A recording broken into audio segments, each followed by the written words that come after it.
Hi అండి. స్వయం పాకం ఎలాగ ఇవ్వాలి, ఏంటేంటి ఇవ్వాలి అని అనుకుంటారు కదా.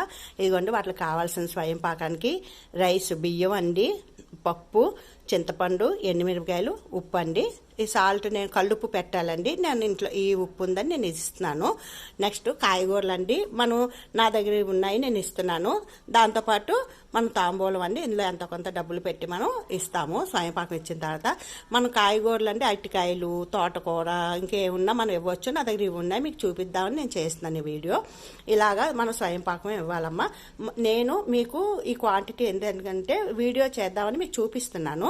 యాక్చువల్లీ ఇంకా మన ఇష్టం అండి, కేజీ, 2 కేజీలు, 5 కేజీలు ఎన్నైనా ఇవ్వచ్చు. పప్పు కూడా అలాగే, చింతపండు అన్నీ కూడా మనం ఎంతైనా ఎక్స్ట్రా ఎంతైనా ఇచ్చుకోవచ్చు, మన ఓపిక మనం ఇవ్వగలిగినంత. నేను ఇది జస్ట్ సింపుల్గా మీకు చేసి చూపిస్తున్నాను, మీకు తెలియాలని. చాలామంది స్వయంపాకం అంటే అమ్మో ఎన్నో ఇవ్వాలి, ఏటేటో ఇవ్వాలి అనుకుంటారు. పాత రోజుల్లోనే అంటే బ్రాహ్మణ్స్కి భోజనం పెట్టేవాళ్ళం. ఇప్పుడు ఆ భోజనాలు అయ్యి ఎవరు పెట్టట్లేదు కాబట్టి ఇప్పుడు అందుకని ఇలా స్వయంపాకాలు ఇచ్చేసుకుంటున్నారు. దీనికి కావాల్సింది ఇంతేనమ్మా, ఇంతకన్నా ఇంకా ఎక్స్ట్రా ఏం అక్కర్లేదు. ఇదే స్వయంపాకం. మీరు ఇది ఇస్తే మనం బ్రాహ్మణ్స్కి భోజనం పెట్టినట్టమ్మా. ఒక మనిషికి భోజనం పెట్టాలంటే మనం భోజనం చేసే ముందు, అందుకని ఇది మీకు తెలియపడుద్దని చేశాను. ఇంతేనమ్మా మన స్వయంపాకం. వీటితో పాటు విస్తరాకు మనం ఇవ్వాలనుకుంటే స్వీట్స్ కూడా ఇచ్చుకోవచ్చు. ఇంతే.